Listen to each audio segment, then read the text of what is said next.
সবাইকে শুভ নববর্ষ। আসসালামু আলাইকুম বন্ধুরা, আজকের ব্লগটা আশা করি আপনাদের সবার কাছেই ভালো লাগবে। আজকে শুভ নববর্ষ এবং বর্ষবরণ ফুর্তিতে আজকে এমন একটা জায়গায় চলে এসেছি যেখানে সবাই আনন্দ উল্লাস করতেছে আর হরেক রকম খাবার ছিল এখানে। তো ঘুরে ফিরে খাবারের ব্যবস্থা ছিল আর সবগুলো আইটেম দেখে আমার খুবই ভালো লাগতেছিল। বাচ্চাদের পছন্দের অনেক খাবার ছিল। আসলে আমরা বাংলা নববর্ষটাকে যখনই শুরু করতে যাই আমরা কিন্তু ঘরোয়াভাবে অনেক কিছু খেয়ে থাকি। তো বেশিরভাগই কিন্তু পান্তা ইলিশের কথাটাই বেশি ওঠে, কিন্তু আমি এখানে বাচ্চাদের নিয়ে এসেছি যে যার যেটা পছন্দ সে সকালবেলায় এখান থেকে কিছু না কিছু খেয়ে বর্ষপূর্তি অনুষ্ঠানটা শুরু করতে পারবে। তো এই জন্য সবাই চলে এসেছি এখানে। তো আমার কাছে তো খুবই ভালো লাগলো, প্রতিটা খাবার খুবই সুন্দর করে রান্না করে ওনারা সাজিয়ে রেখেছে আর বাচ্চাদের জন্য অনেক কিছু ছিল এখানে। তো প্রতিটা জায়গায় কিন্তু আমাদের এরকম বর্ষপূর্তি অনুষ্ঠান করলে আমি মনে করি বাচ্চারা আর বড়রা সবাই অনেকটা আনন্দ পায়।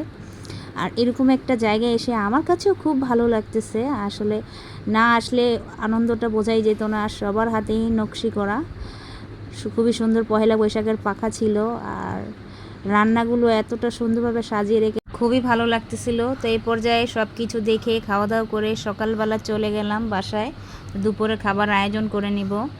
তো সকালে তো পান্তা ইলিশের আয়োজন খেয়ে আসছি বাইরে থেকে। তো আজকে আমি বাচ্চাদের পছন্দের খাবারটাই রান্না করব। তারা বলেছে আজকে নাকি তারা গরুর মাংস দিয়ে পোলাও খাবে, তো সেই জন্য আমি মশলাটা ভেজে নিচ্ছি। আজকে তাদের জন্য গরুর মাংস রান্না করব। তো বাচ্চাদের বলতে গেলেই কথাটা আসে না সবার ক্ষেত্রেই, কিন্তু এই জন্য চিন্তা করলাম সবাই মাংসটা পছন্দ করবে। মাছ তো আমরা প্রতিনিয়তই খেয়ে থাকি, কিন্তু মাংসটা দেখা যায় স্পেশাল হিসেবে আজকের দিনে আমি রেখেছি। অনেকেই দেখা যায় মাছে ভাতে বাঙালি নববর্ষ পালন করে, কিন্তু আমি একটু ব্যতিক্রমভাবেই পালন করব। তাই গরুর মাংসটা ঝটপট বসিয়ে দিব, কারণ অনেকটা সময় আমি বাইরে ঘোরাফেরা করে চলে এসেছি আর খুবই শর্ট টাইম ছিল, তাই কি আর করার। তো ঝটপট গরুর মাংস বসিয়ে দিচ্ছিলাম। আসলে কোথা থেকে যদি ঘুরে আসা হয় না তখন কিন্তু রান্না বান্না করতে একদম ভালো লাগে না, কিন্তু কিছুই করার নাই, বাচ্চাদের আবদার, খাবারটা তো তৈরি করতেই হবে। তো আমার মতো কারা কারা বাচ্চাদের নিয়ে এরকম পয়লা বৈশাখে বাহিরে ঘুরতে গিয়েছিলেন এবং খুবই সুন্দর জায়গাগুলো ঘুরে এসেছেন অবশ্যই কমেন্টে জানাতে পারেন। আমি তো কোথাও যদি সুযোগ পাই মিস করি না, চলে যাই বাচ্চাদের নিয়ে ঘুরতে। আমার কাছে কেনই জানি ভালো লাগে বাহিরের প্রাকৃতিক দৃশ্য আর খুবই সুন্দরভাবে সাজানো অনুষ্ঠানগুলো আমার কাছে অনেক ভালো লাগে।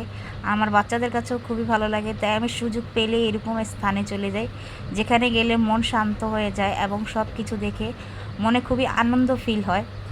তো আমার মতো কারা কারা এরকম একটা পরিবেশটাকে খুবই পছন্দ করেন অবশ্য জানাতে পারেন। তো এই পর্যায়ে আমার মাংসটা মাখানো হয়ে গিয়েছে, চুলায় বসিয়ে দিব, কিছুক্ষণ রান্না করে নিব। তো ভালো করে গরুর মাংসটা যদি কষানো হয় তাহলেই কিন্তু গরুর মাংসটা খেতে ভালোই লাগে। আর আমি কিন্তু আগে আবার গরুর মাংসের রেসিপিটা শেয়ার করেছি, কিন্তু আজকে আবার শেয়ার করতেছি ঝটপট। কোনো ভিডিও মেক করার সময় সুযোগ থাকে না, তখন শেয়ার করার সময়ের অভাবে যা সামনে থাকে তা নিয়েই একটা কাজ করে আপনাদের সাথে শেয়ার করে ফেলি। আর কথা হচ্ছে যে আমি অনলাইন প্ল্যাটফর্মে দেখতেছি অনেকেই একটা টপিক নিয়ে কথা বলতেছি, সেই টপিকটা আসলে অন্যদেরকে নিয়ে বেশি কথা বলাটা ঠিক না, কিন্তু আজকাল আমরা যেভাবে প্ল্যাটফর্মে যেসব দেখছি আর শুনছি সেটা শুনে আর নিজেকে চুপ রাখতে পারলাম না। যতই হোক না কেন নিজের সফলতার চাবিকাঠি সন্তানদেরকে কখনো বানানো উচিত নয়, কারণ সন্তান দিয়ে আপনি যে কাজটা করতেছেন সেটা মোটেও ঠিক হচ্ছিল না। আমি আমার যোগ্যতায় আমি সফলতা অর্জন করব, আমি আমার বাচ্চাদেরকে নিয়ে ভিউ বাড়ানোর জন্য আমি আমার বাচ্চাদেরকে ইউজ করব, এটা কখনোই ঠিক না। তো আর বলবো না, আপনারা হয়তো বুঝতে পারছেন যে কার কথা বলতেছি। আসলে আমাদের মিডিয়া জগতে দেখা যায় অনেকেই নিজের সফলতার চাবিকাঠি সন্তানদেরকে দিয়ে না বানায়। আমি এই জিনিসটা একদমই পছন্দ করি না, কারণ বাচ্চারা মাসুম থাকে, বাচ্চাদের নিয়ে আমরা এসব না করাটাই আমাদের মনে হয় ভালো। আর আমরা সবাই নিজের সন্তানকে অনেক ভালোবাসি, কিন্তু মাঝের মধ্যে কিছু কিছু কারণে দেখা যায় সেটা মানুষের কাছে দেখা যায় সে মাটা অনেক পাষাণ ছিল। আসলে মা মাই থাকে, কিছু মা সামনে দেখায়, কিছু মা পেছনে দেখায়। ভালোবাসা কিন্তু সন্তানের প্রতি থাকে, কিন্তু সেটা শো অফ করে না। কিন্তু উনি যে আচরণটা করেছে সেই আচরণটা হয়তো অনেকের মনেই কষ্ট লেগেছে জিনিসটা দেখে। যতই হোক, ছোট বাচ্চার সামনে এরকম কাজগুলো করা তার ঠিক ছিল না। তো যাক, তাকে আল্লাহ হেদায়েত দেউক, আল্লাহ তাকে সৎ জ্ঞান দান করুক, আর তার সন্তান তার বুকেই ফিরে যাক, সে তার ভুলটা বুঝতে পারুক, এটাই আসল কথা। তো আমি এ পর্যায়ে পোলাও বসিয়ে দিয়েছি। আর মানুষ নিজের জীবনকে যতটাই ভালোবাসে তার থেকে বেশি কিন্তু তার সন্তানদেরকে ভালোবাসে, আমি জানি। এখন কোন মা কীরকম জানি না, কিন্তু আমার মনে হচ্ছে আমার সন্তান আমার দুনিয়া, সেই দুনিয়াকে নিয়ে আমি খেলা করতে পারি না। এই কথাটা যারা বুঝবে তারা কখনই সন্তানকে নিয়ে কোনো কিছুই করতে যাবে না, হয় সফলতা আসুক কিংবা না আসুক।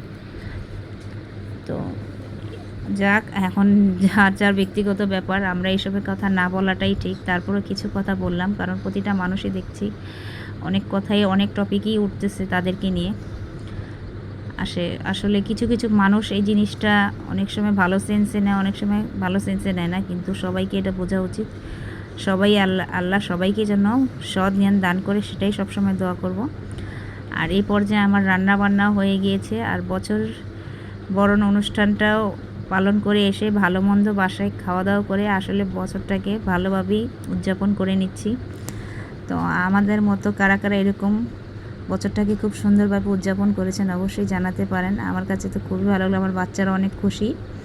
তারপরে দেখা যায় যদি কোথাও ঘুরতে যাই, সেই ভিডিওটা আপনাদের সাথে শেয়ার করব। এখন তো দুপুর খাওয়া দাওয়া, দেখি বিকালে কোথায় যাওয়া যায়।